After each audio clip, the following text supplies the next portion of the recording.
before we get to DEI, or maybe as a good prelude to get talking about DEI, let's talk about the idea of reverse racism and this concept of white people being subject to racism. I mean, we have this idea of where you can make an assessment based upon what we call, race, and two people similarly situated will have different outcomes. And obviously, you got to run this experiment many, many times to assess whether the decisions that are impacting these outcomes are guided by the race of the subject. But where does the concept of power come into this, and really being in a position to make the decisions come into this? And then we'll get into so-called reverse racism that people talk about. So I think that's a huge question. I'll see if I can break it down and address all the parts of it. So I hear the worry that some white people have, especially in the wake of things like diversity and inclusion and affirmative action, that what's happening now in society, the issue in American society, is that if you're a white person, you're now being underprivileged relative to equally qualified people of color. And that's why people say phrases like, oh, look, she's just a DEI hire or something like that. But I can say categorically, this is not happening. No research supports the idea that this is happening. So if you're a white person and you're worried that people who are like Black people who are as qualified as you are taking the jobs you're supposed to get, this is not a concern you should have. You should spend your time worrying about anything else. All the research shows that white people are still much more likely to be selected for everything than equally qualified people of color. So if that's the case, what are they worried about? And I could see a theoretical worry that, for example, some people are putting things in place that say deliberately you should hire people of color, or you should hire women, or you should hire whoever else, even if they're not that qualified. Or because the tide has shifted so aggressively, you could imagine me as a Black person saying, well, I hate white people. I don't want them to do well in society, so I'm going to block them at every turn. I'm going to stop them from getting the good jobs. But again, practically, this isn't something I think white people ever need to worry about, or at least certainly not for the foreseeable future. None of the data support the idea that, A, this is happening.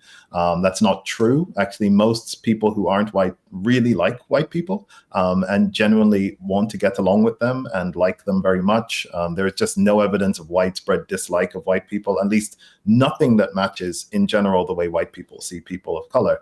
But also, even if they all did hate white people, the truth is the power structures just aren't set up for people of color to enact the kind of widespread negativity against white people that even if we wanted to, we couldn't do it.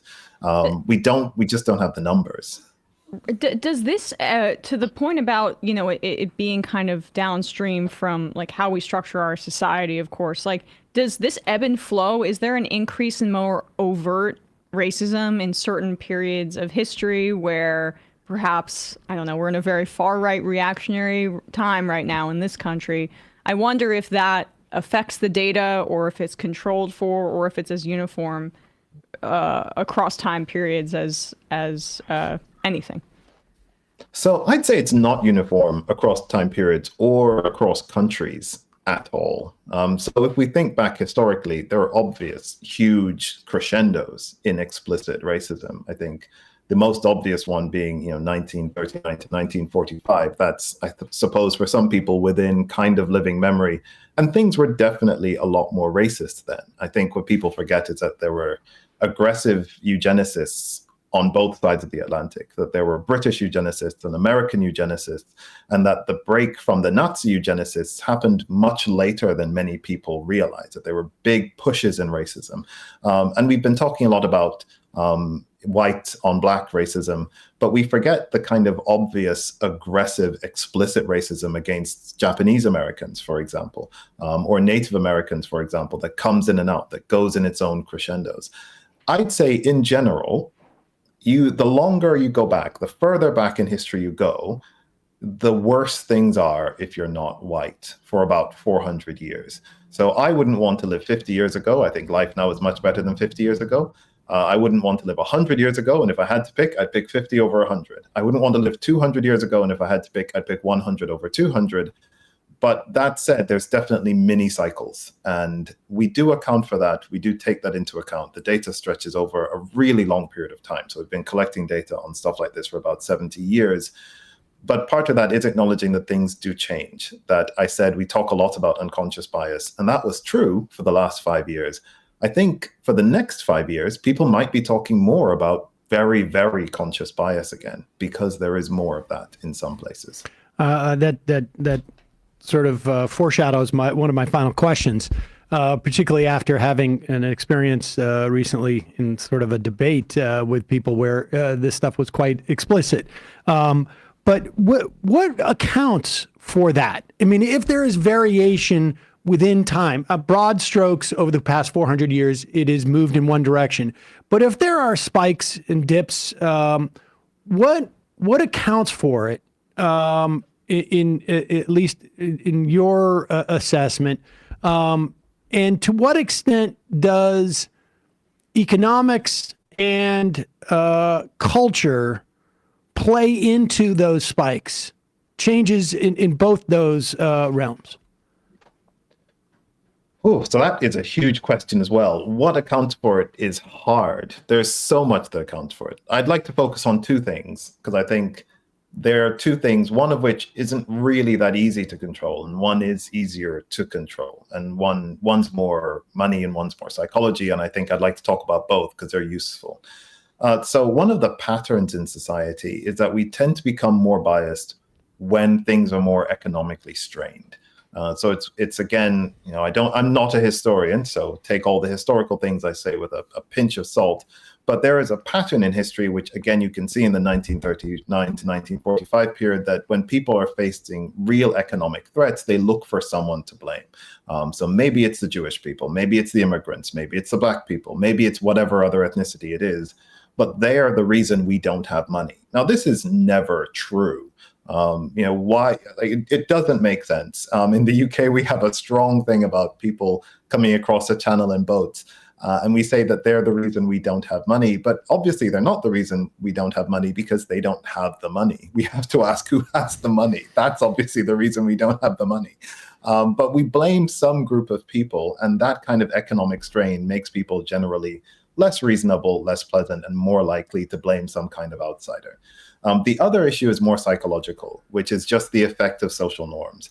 If you have it in place, that there are leaders, that there are people who are very influential, who make it plain that being biased is fine, more people are going to be biased. People are kind of governed by their own desires and their own internal pushes and pulls, but we also go along with the crowd. And if the crowd says, it's cool to hate gay people, or it's great to dislike Black people, or you shouldn't hang out with Muslims, most people will go along regardless of their internal feelings. And it sounds a bit like high school, but we have to pay attention to what the cool kids are doing, what the popular kids are doing. And if the popular kids are being more racist, the society is going to get more racist. So, I mean, that's essentially the perils of normalization. Mm. It is a perils of normalization. I prefer to talk about it more in terms of setting the social norms. Normalization can be a slightly different thing. It's a slightly more insidious thing in some ways. So if I were to come on and say, everybody's super racist, racism is terrible because everybody around is super racist, ironically, I might be pushing people to become slightly more racist because I'm normalizing the idea of people being racist. And the truth is actually that most people, most of the time, don't want to think of themselves as racist. Even incredibly racist people who are aggressively, overtly racist, don't think of themselves as racist a lot of the time. They think of themselves as fair and reasonable and honest and decent. It's just that they believe some races are genuinely intellectually or morally inferior to others. And I think if you could show them the inconsistency, if you can show most people that their behaviors, their actions, or their beliefs are really quite racist, most people would find that very uncomfortable and want to change. Let me just jump ahead because I want to talk a little bit about DEI as a mitigating, factor. But what of those who don't feel uncomfortable about it? Like, I mean, I think we're living in an era. This just came up because there was a debate that I did in January, and it with like 20 conservatives, and one of the women came up, and my claim was that if you are not a nationalist xenophobe, then if you are one, then you should be happy that Trump won, or something to that effect. And she came up, she says, what's wrong with being a nationalist xenophobe? We have a white culture, and what's wrong with having that? And I was like, okay, this is not, you've made my argument, but I left that thinking like, there is a comfortability factor. And this is a video she knew she was coming on this. And there's, there's going to be anywhere from 1 to 5 million people who watch that video. And she's proud of it. She was on Twitter, sort of like joyous that she was, sort of like a part of the promo. And my reaction has been two things. Like, one, I was like, this seems to be, people have a lot more confidence with this than they may have 10 years ago expressing this. And two, like, I'm questioning whether I should have been part of that as like, honestly, like, is this... They're being normalized. Are they being normalized for in my layman's person of the term? Like, what of those people who are lack any sort of like uncomfortability, and how do we respond to that, and more broadly these other sort of like notions of implicit or unconscious bias? Yes. So I would say it is a genuine, legitimate criticism of my book that it doesn't really tell people not to be racist, that it isn't. I do say it's not a political book, and I am quite serious about that. It's a scientific book. So it tells people this is what's happening. This is the racism we know is happening because of science. This is how to make it go up. This is how to make it go down. So theoretically, that woman you were talking about could say, oh, great. And she would grab the book and read it and say, oh, this is how you make it go up. And she'd just love more racism, and she'd really be into that. And in theory, you could use the book that way. What I would say is that most people don't want that. Most people don't like the idea of being racist. And I think we can focus a lot on the people who are very comfortable with being racist. But if we do that, we are kind of doing ourselves a disservice, because we're ignoring the much larger proportion of people who are swayed by some of the arguments of these people, but are deeply uncomfortable with their racism. That said, the book also does touch a bit on what it means to do something about racism. And this is not a scientific question. It is a political question. So take everything I say after this point with a huge grain of salt, because it's just my political opinions. But to some extent, we have a fight on our hands, and we must recognize that. I really respect my pacifist friends. My wife is a pacifist, but I do think anyone who thought you could just sit Hitler down and have a real discussion with him about the error of his ways is foolish. At some point, the fighting has to start. And when you deal with people who are openly, aggressively biased, openly xenophobic, openly eugenicists, openly genocidal, openly whatever else, at some point we have to recognize we need to restrict their power, restrict their abilities to influence other people, restrict their ownership of weaponry. You have to start taking these steps because they're willing to take these steps. And you don't want to be surprise attacked by Nazis. I think you want to at least have some preparation in place. But that's my political stance on it. And that's because I don't like racism, but it's not a scientific stance. I think you should do whatever your political stance dictates. All right. Well, getting back to the sort of the scientific part about how you mitigate it. So, this woman may buy your book and be like, oh, this is great. I have a recipe to increase racism, which, I don't think they would have gotten this far in the interview. So I think we're safe in that regard. But from the perspective of wanting to mitigate, it sounds like the idea is you focus on the uncomfortability that people may have with being racist, one that may be even less specific than their reasons to be racist or their feelings of racism, like a general uncomfortability, a general understanding that this somehow is wrong or, not in the interests of society or whatnot. How do you work on that? And where does like DEI come into that? So how do I dealing with work on that? Yeah. I think the first thing is a lot of the rhetoric with people who wouldn't describe themselves as racist, but who I would say would do racist things, really stems from the idea that we live in a good place in a meritocracy. And if whatever other race of people would just do the good thing, they'd get the good result. So when you look at, for example, people who complain about DEI, an underlying complaint is that by getting rid of DEI, we're reinforcing a meritocracy. And that's just a lie. It's a huge, important lie. And I think there's a lot of people out there who think that if black and white people just had exactly the same CVs, they'd get exactly the same job offers. If they're made to understand that that just isn't true, that we are not hiring the best people, we're not paying people fairly, we're not promoting people at the right time, then many people do acknowledge that this is a problem and do want it to change. They do want the fairness to happen. So a lot of it is education. If you show people really clear, unambiguous data, which we have, that says that for the same evidence, black people and white people don't go to prison at the same rates and they don't stay in prison for the same amount of time. Again, totally true, totally provable. Most people at that point say, well, that is wrong. I can see that there is something wrong with that. And so most people who are really invested in the meritocracy will really dislike seeing how non-meritocratic society is, and they will want to change it. And those who are just fine saying, well, I want society to work very unfairly and in my favor, now at least we know where they stand and we know who they are.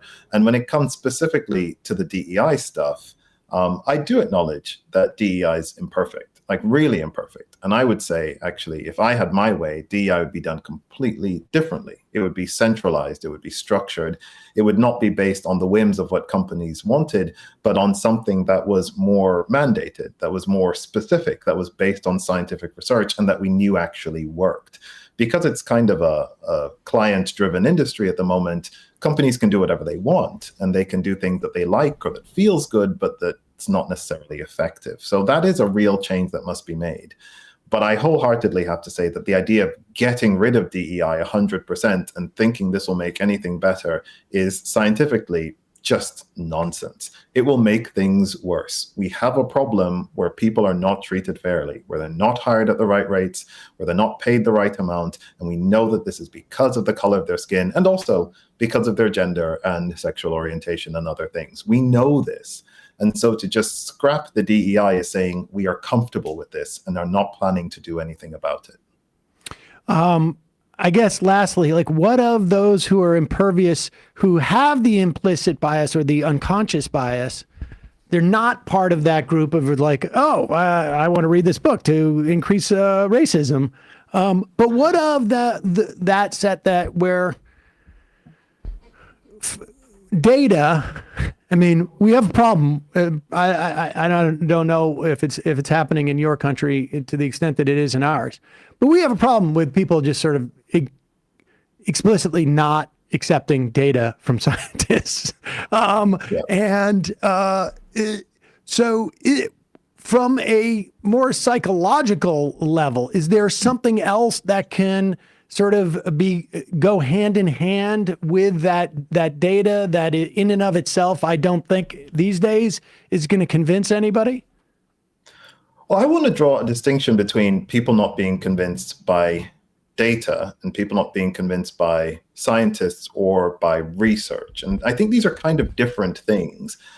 So if I were to come on here and say, I'm a scientist, racism is real, you should believe me, I think a lot of people would say no in America and in other places. And I honestly respect them for that. I don't think you should believe anyone because they come on a program and say, I have a fancy degree, which I do, by the way, very fancy. And therefore you should believe me. That's silly. That's an argument from authority and should be ignored.